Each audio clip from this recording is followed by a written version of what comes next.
குமாரபாளையத்தில் பசியென்று வந்தோருக்கு புசியென்று கொடுத்தவரும் ஏழை குழந்தைகளுக்கு கல்விச்சாலை அமைத்து கொடுத்தவருமான நமது கொடைவள்ளல் ஜே.கே. நடராஜா ஐயா அவர்களின் கருணையில் மலர்ந்தது பல குடும்பங்கள்.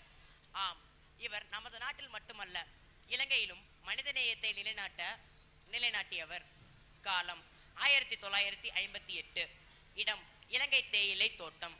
அங்கு வணிகம் செய்ய சென்ற ஒருவரின் மனதில் மனிதாபிமானம் எப்படி மலர்ந்தது என்ற உண்மை கதையைத்தான் இப்பொழுது பார்க்க போகிறோம். வாருங்கள் 1958க்கு செல்வோம்.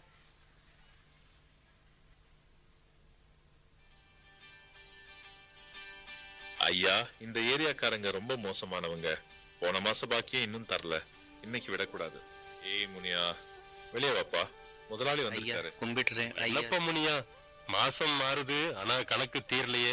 வியாபாரம்னா பணம் முக்கியம் இல்லையா? ஐயா, கோவிச்சுக்காதீங்க. ராப்பகலா உழைக்கிறோம். ஆனா கைக்கு வர்ற கூலி கஞ்சி குடிக்கவே பத்தல. அதெல்லாம் எங்களுக்கு தெரியாது. இன்னைக்கு பணத்தை வசூல் பண்ணாம ஐயா போக மாட்டாரு.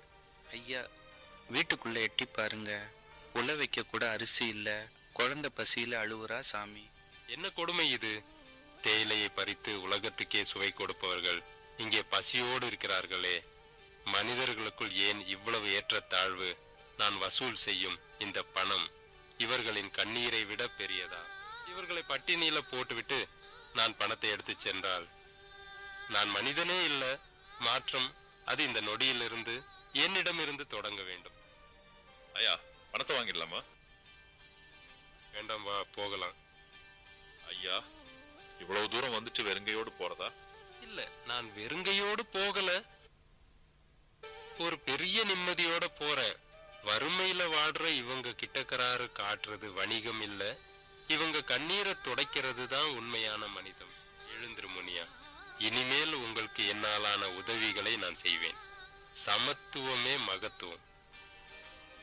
அன்று அவர் எடுத்த முடிவுதான் பிற்காலத்தில் அவர் செய்த பல தர்ம காரியங்களுக்கு அடித்தளமாக அமைந்தது. ஏற்றத்தாழ்வு இல்லாத சமூகமே உண்மையான வளர்ச்சி. வாழ்க வளமுடன். நன்றி. வணிகத்திற்கு அப்பால் மனித நேயத்தை அற்புதமாக உணர்த்திய கலை மன்னர்களுக்கு நன்றி.